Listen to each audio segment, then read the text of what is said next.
சண்முகபரணி serial அடுத்த வாரத்துக்கான செம்ம மாசான எபிசோடு வந்திருக்கு. மிஸ் பண்ணாமல் ஃபுல் வீடியோ கேளுங்க. அதுக்கு முன்னாடி வியூஸ் சரியா போல உங்களுக்காக தான் வீடியோ போடுறேன். எவ்வளோக்குள்ள பிடிக்குமோ அவ்வளோக்குள்ள லைக் பண்ணிட்டு பார்த்து சப்போர்ட் பண்ணுங்கள் ஃப்ரெண்ட்ஸ். சண்முகம் துறக்கிட்ட பேசி எல்லா விஷயத்தையும் வைஜெயந்தி தான் காரணம். ஆனால் எனக்கு எதுக்காக இப்படிலாம் வந்து செஞ்சிட்டு இருக்கான்னு தான் புரியல. நம்ம 3 பேர் வாழ்க்கையும் இப்படி வந்து கேள்விக்குறியாக்கி வச்சிருக்கா அப்படின்னு சொல்கிறப்ப தேவையில்லாமல் மாலதி வேற இந்த பிரச்சனையில் வேலைக்கு அனுப்புகிறேன்னு சொல்லி இப்படி ஒரு காரியத்தை பண்ணி வச்சுட்டாலே இந்த வைஜெயந்தி அப்படின்னு சொல்கிறப்ப, ஆனால் எதுக்காக என் குடும்பத்தை இப்படி பழி வாங்கணும்னு நினைக்கிறா, அதுதான் எனக்கு புரியல அப்படின்னு சண்முகம் சொன்னோன்னே, அப்போ துரை வந்து எல்லா விஷயத்தையும் சொல்லிடுறாங்க. சண்முகம் 7 வருஷத்துக்கு முன்னாடி நீ ஒருத்தர் கூட வந்து மோதினல்ல, ஒரு விஷயம் கூட நடந்துச்சு அப்படின்னு சொல்கிறப்ப, ஆமாம் அது எப்படி உங்களுக்கு தெரியும், அது வேறு யாரும் கிடையாது, வைஜெயந்தியோட புருஷன் தான் உங்ககிட்ட வந்து பிரச்சனை பண்ணது அப்படிங்கிற மாதிரி வந்து சொன்னோன்னா, ஓ அதுதான் காரணமா என் குடும்பத்தை வந்து பழி வாங்குறதுக்கு, சரி விடுங்க நான் முதல்ல வந்து வெளியில் போயிடுறேன், அதுக்கப்புறமா எதுவாக இருந்தாலும் நான் பார்த்துக்கிறேன், உங்களையும் நான் எவ்வளோ சீக்கிரம் வெளியில் எடுக்க முடியுமோ எடுக்கிறேன் அப்படின்னு சொல்கிறப்ப, சரி இருக்கட்டும் அப்படின்னு சொல்லிட்டு பத்திரமா அறிவழகனை வந்து பார்த்துக்கங்க அப்படின்னு சொல்கிறோம், நான் பார்த்துக்கிறேன் அப்படிங்கிற மாதிரி இந்த பக்கம் வந்து மாலதியோட அண்ணன் வந்து சொல்லிடுறாங்க. எல்லாரும் புரிஞ்சுக்கிட்டதுனால முத்துப்பாண்டி வந்து இந்த பக்கம் சொல்லி வெளியில் வந்து எடுத்துடுறாங்கன்னே சொல்லலாம்.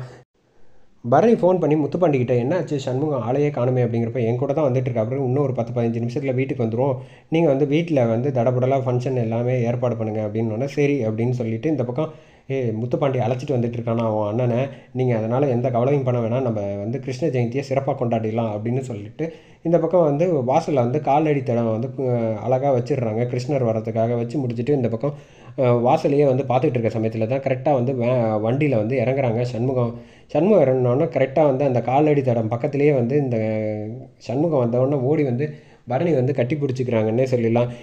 இப்போ தாண்டா எனக்கு வந்து மனசு நிம்மதியாக இருக்குது அப்படின்னு சொல்கிறப்ப, சரி வா வா முதல்ல வந்து சாமி கும்பிடுவோம், அதுக்கு அடுத்தது ஆக வேண்டிய வேலையெல்லாம் பார்க்க வேண்டியது இருக்குது அப்படின்னு சொன்னோன்னே வீரா, செல்லக்கண்ணி, ரத்னா எல்லாரும் வந்து இந்த பக்கம் ஆறுதல் சொல்லிகிட்டு இருக்காங்கன்னே சொல்லிடலாம்.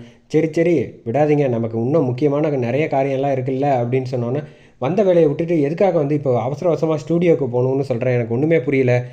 இப்போ நமக்கு குடும்பத்துக்கு யார் பிரச்சனை கொடுக்குறா, எதுக்காக கொடுக்குறாங்கிற எல்லா விஷயமும் எனக்கு தெரிஞ்சு போயிடுச்சு, அதனால் அந்த எதிரி கூட நேருக்கு நேர் வந்து நான் மோத போகிறேன் அப்படின்னு சொல்கிறப்ப, இந்த வைகுண்டம் வந்து வேணாண்டா, எதுக்காகடா இப்போ மறுபடியும் வந்து இப்போ தான் பிரச்சனை முடிஞ்சிட்டு வந்திருக்கேன் அப்படிங்கிறப்ப, இல்லை இனி தான் ஆட்டமே ஆரம்பிக்க போகுது அப்படின்னு சொல்லி, என் கூட வந்து பரணி நீயும் வரணும், அதே சமயம் இங்கே பாரு முக்கியமாக வீரா நீயும் சரி ரத்னா 2 பேரும் வரணும், வாங்க கிளம்பி போகலாம் அப்படின்னு சொல்லிட்டு, எதுக்காகடா இப்படி மொத்த குடும்பத்தையும் அழைச்சிட்டு போகிற அப்படின்னு சொல்கிறப்ப, முத்துப்பாண்டி உனக்கு வந்து முக்கியமான வேலை இருக்குது, இந்த விஷயத்தில் நீ வந்து வரக்கூடாது, நீ போய் எசக்கியை போய் வந்து பார்த்துக்க வீட்டில் அப்படின்னு சொல்கிறேன். சரி நீ ஒரு முடிவு பண்ணிட்ட விடு, எந்த பிரச்சனையும் ஏதாவது வந்துச்சுன்னா எனக்கு ஃபோனை போடு நானும் வரேன் அப்படின்னு சொன்னோன்னே, சரி சரி அப்படின்னு சொல்லிட்டு ஸ்டூடியோவுக்கு வந்து போகிறாங்க. போனதுக்கப்புறமா கரெக்டாக இந்த பக்கம் வைஜெயந்தியோட ஹஸ்பண்டோட ஃபோட்டோ வந்து கொடுத்துருக்காங்க. கொடுத்தோன்னே இந்த பக்கம் எடுத்து முடிச்சுட்டு காசு வந்து கொடுத்துட்டு சண்முகம் வந்து ஃபோட்டோ வந்து பார்க்குறாங்க. ஏய் யாரா இது அப்படின்னு சொல்லிட்டு, வேறு யாரும் கிடையாது,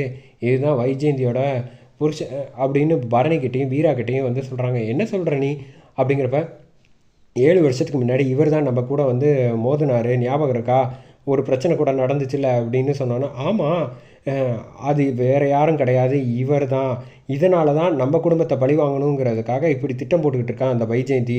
ஓ இப்போ எனக்கு எல்லாமே புரியுது அப்படின்னு சொன்னோம். வீரா இங்கே பாரு, எந்த ஒரு விஷயமும் அங்கே போய் வந்து கோவப்படக்கூடாது, நிதானமாக இரு அப்படின்னு சொல்லிட்டு இந்த பக்கம் சொல்லிடுறாங்க. சரி வாங்க போகலாம், யாராக இருந்தாலும் என்ன, என் அண்ணன் சொல்லியிருக்குல்ல அந்த ஒரு விஷயம் போகும், நான் தைரியமாக எதிர்த்து வந்து என்னோட பெரிய ஆளாக இருந்தாலும் நான் சண்டை போடுறதுக்கு தயங்க மாட்டேனே அப்படின்னு சொல்கிறப்ப, நீ ஒன்றும் செய்வேனா, நான் பார்த்துக்கிறேன் எல்லாத்தையும், உங்கள் எல்லோரும் பத்திரமா பார்த்துக்கிறது தானே இந்த சண்முகம் அண்ணனோட வேலை, விடு அப்படின்னு சொல்லிடுறாங்க. இந்த பக்கம் பரணி வந்து சரி வா போகலாம் அப்படின்னு சொல்லிட்டு இந்த பக்கம் வந்து மொத்த குடும்பமும் வந்து அப்படியே இப்போ ரோட்டில் வந்து போயிட்டுருக்க சமயத்தில் கரெக்டாக இந்த பக்கம் வைஜெயந்தியும் சரி, இந்த பக்கம் அவரோட பையன் கௌதம் இருக்காங்கள்ல, 2 பேரும் வந்து பேசிக்கிட்டு இருக்காங்க குருவோட சேர்ந்து. இப்போ சண்முகம் வந்து வெளியில் வந்துட்டான், அவனுக்கு எல்லா விஷயமும் வந்து தெரிஞ்சிருக்கும்னு நினைக்கிறேன். அவன் விடு, இப்போ அடுத்தது என்ன செய்வான், வரட்டும், எது வந்தாலும் நம்ம நேருக்கு நேர் வந்து சந்திச்சு தான் ஆகணும்.